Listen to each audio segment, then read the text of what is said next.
বিসমিল্লাহির রহমানির রহিম। আসসালামু আলাইকুম। আমি ডাক্তার মনসুর পাটোয়ারি। আমি চিকিৎসা দিচ্ছি চর্ম যৌন অ্যালার্জি ডিপার্টমেন্টে। আমি চেম্বার করছি আমার নিজ শহর ফেনীতে। প্রতি শুক্রবার ফেনী মেডিনোভা হাসপাতাল সকাল 9:30 থেকে বিকাল 3টা পর্যন্ত, এবং উত্তরা মেডিকেল হসপিটাল 12 মোড় সন্ধ্যা 7টা থেকে রাত 9টা পর্যন্ত। আমি আজকে কথা বলবো চুল পড়ার সমস্যা নিয়ে। বাংলাদেশের ম্যাক্সিমাম মানুষেরই কোনো না কোনো বয়সে চুল পড়ার সমস্যা নিয়ে ডাক্তার দেখিয়েছেন, সমস্যায় ভুগেছেন। তো চুল পড়া কয়েক রকমের চুল পড়া করতে পারে। আমি সাধারণ মেডিকেলীয় দিক থেকে যাচ্ছি না, যাতে সাধারণ মানুষের বুঝতে সুবিধা হয়, আমি সেইভাবেই কথা বলবো। সাধারণত আমাদের নর্মালি পুরো মাথা থেকে আস্তে আস্তে যে চুল পড়তে থাকে সেটা এক ধরনের চুল পড়া। আবার কারো কারো হচ্ছে যে মাথার বা দাড়ির বিভিন্ন জায়গা থেকে চুল পড়ে যায়। গ্রাম দেশে বা অন্যান্য মফস্বল শহরে এগুলোকে বলে যে তেলাপোকায় চুল নিয়ে গেছে। আসলে এরকম কিছু না, এটা হচ্ছে একটা অটোইমিউনো বা জেনেটিক ডিসঅর্ডার। এই কারণে হচ্ছে ওইসব জায়গা চুল পড়ে যায়। ওইসব জায়গার যে চুলগুলো তাকে হচ্ছে শরীর নিজের শত্রু মনে করে, এবং ওইসব জায়গা থেকে চুলগুলো পড়ে যায়। এছাড়া আরও দুটো অটোইমিউনো ডিজিজ হতে পারে। সেটা একটা হচ্ছে অ্যালোপেশিয়া ইউনিভার্সালিস, অ্যালোপেশিয়া টোটালিস।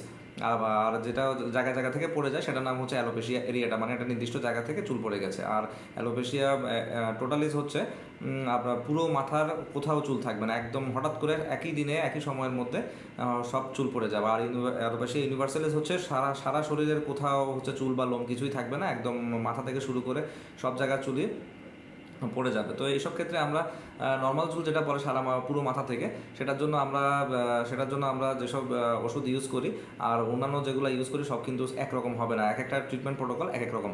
আর এসব নর্মাল যে চুল পড়ে সেটার বিভিন্ন কারণ থাকতে পারে। সেটা হচ্ছে অনেকের বংশগত কারণ থাকে।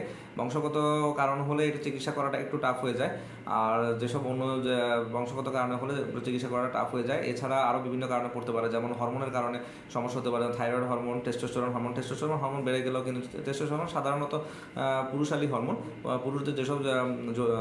পুরুষদের যেসব কার্যাবলী, জৈবিক কার্যাবলী এবং দৈহিক গঠনের যেসব ব্যাপার স্যাপার আছে সেগুলো নির্ধারণ করে টেস্টোস্টেরন বা যৌন যৌন ব্যাপারগুলো। সেই ক্ষেত্রে অনেকেই ভাবতে, আমরা যখন টেস্টোস্টেরন হরমোনের পরীক্ষা দিই তখন তারা ভাবে যে আমি তো গেলাম চুলের জন্য, আমাকে এই হরমোন পরীক্ষা কেন দিল, বা তার প্রেসক্রিপশন দেখে কেউ তাকে মিসগাইড করতে পারে। তো এগুলো আপনারা মিসগাইডেড হবেন না, ডাক্তার বুঝে শুনে আপনাদেরকে দেন টেস্টগুলো। আর হচ্ছে স্ট্রেসের কারণে হতে পারে, রাতে ঘুম না হওয়ার কারণে হতে পারে। এরপরে হচ্ছে আপনার চুলের গোড়া যদি ভালোভাবে ব্লাড সাপ্লাই না পায়, সেই অপুষ্টিজনিত কারণে আপনার চুলের গোড়া নরম হয়ে যায়, পাতলা চুলের। এরপরে চুল ঠিকমতো যদি আপনার পুষ্টি না পায় তাহলে চুলের গোড়া পাতলা হয়ে যায়। তো সেক্ষেত্রে গোড়াগুলো নরম হয়ে যায়, পাতলা হয়ে যায়, চুল অনেকটা রুক্ষ শুষ্ক হয়ে যায়, তো সেক্ষেত্রে চুল পড়ে যায়। তো এক্ষেত্রে আরও কিছু ব্যাপার থাকে, সেটা হচ্ছে এনভায়রনমেন্টের একটা ব্যাপার থাকে। যেমন আপনি যে পানিটা ব্যবহার করছেন, সেই পানিতে যদি আপনার চুলে স্যুট না করে, তো সে পানির কারণে হতে পারে। অনেকের এই সমস্যাটা হয় যখন বাসা চেঞ্জ করে বা এক এলাকা থেকে অন্য এলাকায় যায়, তখন এই সমস্যাটা হয়। এছাড়া অনেকে হচ্ছে চুলে কলপ ব্যবহার করে, বিভিন্ন কালার করার ব্যবহার করে, এসব থেকেও কিন্তু রিয়াকশন করে কিন্তু চুল পড়ার সমস্যা হতে পারে। তো এসব গেল কারণ। তো আমরা চুল পড়ার যেসব চিকিৎসা করি, সাধারণত অনেকের মধ্যে এখন একটা কমন ব্যাপার ঢুকে গেছে, যে পড়ালেখা জানে, যে পড়ালেখা জানে না সেও এখন দেখি যে পিআরপি ব্যাপারটা জানে। তো সেটা সবার ক্ষেত্রে তো পিআরপি প্রযোজ্য না। এটা ডাক্তার সাহেবরা ডিসিশন নেবেন পিআরপি কাকে দেবেন কাকে দেবেন না, কে নিতে পারবে না, কিছু ক্রাইটেরিয়াও থাকে। তো একদম আমাকে অনেকেই হচ্ছে, যখন আমি প্রথম ভিডিও করা শুরু করি ফেসবুকে বা ইউটিউবে, আমার সব জায়গাতেই হচ্ছে আমাকে ইয়ে করতে থাকে, যে মানে কমেন্টের স্টাইল দেখে বোঝা যায় যে সে ঠিকমতো পিআরপিটা লিখতেও পারছে না, কিন্তু সেও পিআরপির কথা জানে। তো পিআরপিটা সবার জন্য প্রযোজ্য না। আর একটা ব্যাপার হচ্ছে মিনোক্সিডিলের ব্যাপারটা, যেমন ফেসবুক ইউটিউবে সবাই এখন মিনোক্সিডিলের ব্যাপারটা জানে। তো মনে করো যে মিনোক্সিডিল দিলেই হয়তো চুল পড়ার চিকিৎসা ঠিকমতো হয়ে যাবে, না, এটা সম্পূর্ণ ভুল ধারণা। চিকিৎসা হচ্ছে একটা কম্বিনেশনের ব্যাপার। মিনোক্সিডিলের সাথে সাথে আরও কিছু সাপ্লিমেন্ট এবং আরও কিছু স্প্রে আমরা দিয়ে থাকি, যেগুলো হচ্ছে আরও কিছু ফাংশন আছে। তো শুধুমাত্র মিনোক্সিডিল, এরপর আবার অনেকে ভিটামিন ই ক্যাপসুল খায়, অনেকে হচ্ছে শুধু ভিটামিন বায়োটিন খায়। তো শুধু একটা ক্যাপসুল, একটা ভিটামিন বা একটা মিনোক্সিডিল ব্যবহার করে কিন্তু কোনো উপকার হবে না। আর মিনোক্সিডিলের ব্যাপারে আরেকটা গুরুত্বপূর্ণ ব্যাপার, সেটা আমরা যারা ডাক্তাররা যখন লিখি মিনোক্সিডিল, তখন আমাদের বলে দেয়, আমি তো স্পেশালি বলে দিই, যে কারণ প্রথম কয়েকদিন কিন্তু চুল পড়া বাড়বে।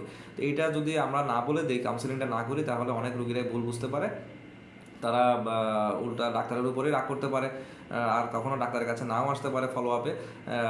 তারা মনে করতে পারে যে কী ডাক্তারের কাছে গেলাম, যে ওষুধ দিল আমার তার চুল বাড়া বেড়ে গেছে, কিন্তু আগামী 1 মাসে যে চুলগুলো পড়ার কথা সেগুলো আগামী 10-15 দিনের মধ্যেই বেড়ে যাবে। তো এই জন্য মনে হবে যে চুল পড়া বাড়বে, তো এটা মেনে নিয়ে আপনাকে চিকিৎসা করতে হবে। আর মিনোক্সিডিলটা কিন্তু মোটামুটি সারা জীবনই ব্যবহার করতে হয়, এটা কিন্তু ছেড়ে দেওয়া যায় না, এটা শুরু করলে সারা জীবনই শুরু করতে হয়। তো এখন আমার কাছে এখানে মিনোক্সিডিল শুনে আপনারা সবাই মিনোক্সিডিল ব্যবহার করে ফেললেই যে ঠিক হয়ে যাবে তা না। মিনোক্সিডিলের সাথে আরও যার যার অবস্থা বুঝে, এবং মিনোক্সিডিলের পার্সেন্টেজ আছে 2% আছে, 5% আছে, যেটা কে কোনটা ইউজ করবে, কতটুকু ইউজ করবে, কয় বেলা ইউজ করবে, কয় পাফ দিবে, এগুলো সব হচ্ছে ডাক্তাররা আপনাকে বলে দেবে। আপনি ইউটিউব বা ফেসবুকে শুধুমাত্র কারো কাছে শুনলেন বা ফার্মেসি থেকে কিছু একটা শুনে এসে নিজের মতো নিজে দিতে থাকবেন, এভাবে কিন্তু হবে না।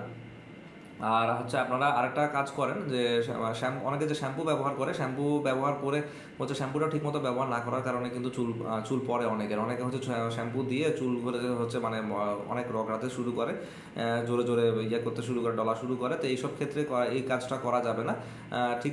সঠিক নিয়মে শ্যাম্পু ব্যবহার করতে হবে। আমি পরবর্তীতে আর শ্যাম্পু ব্যবহারের নিয়ম নিয়ে একটা ভিডিও করবো ইনশাআল্লাহ, তো আপনারা সেগুলো দেখবেন। আর যেই ব্যাপার আর অ্যালোপেশিয়া এরিয়াটা যেটা মাঝে মাঝে মাঝখান থেকে চুল দাঁড়িয়ে চলে যাতে, সেক্ষেত্রে হচ্ছে আল্লাহর মধ্যে আমরা ইঞ্জেকশন দিয়ে থাকি, ইন্টারন্যাশনাল ইঞ্জেকশনের সাথে আরও কিছু সাপ্লিমেন্ট থাকে। তো সেই ক্ষেত্রে আপনারা নিজেরা ইঞ্জেকশন দিয়ে দেওয়ার চেষ্টা করবেন না, এটা অবশ্যই ডাক্তারকে দিতে হবে, কত পরিমাণ দিতে হবে, এগুলো সবগুলো ডাক্তাররাই পরিমাণ করে দেবেন।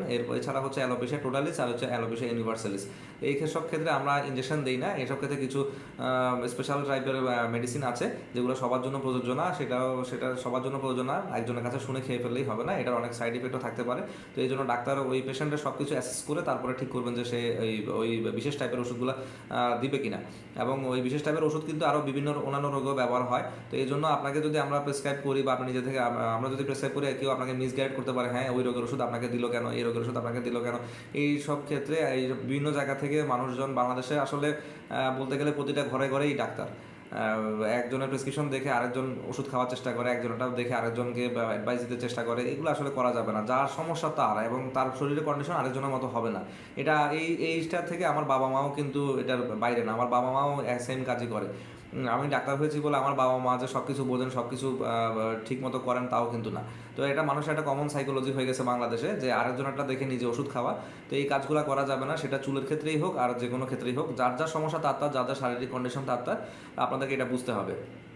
তো আমার ইউটিউব চ্যানেলে যারা সাবস্ক্রাইব করেছেন তারা কষ্ট করে বেল আইকনে অল বাটনটা ক্লিক করে দেবেন, তাহলে আমার সব আপলোডেড ভিডিওগুলো আপনাদের কাছে চলে যাবে। আর যারা সাবস্ক্রাইব করেননি তারা সাবস্ক্রাইব করেও বেল আইকনে অল বাটনটা ক্লিক করে দেবেন, যাতে আপনাদের কাছে সব ভিডিও চলে যেতে পারে।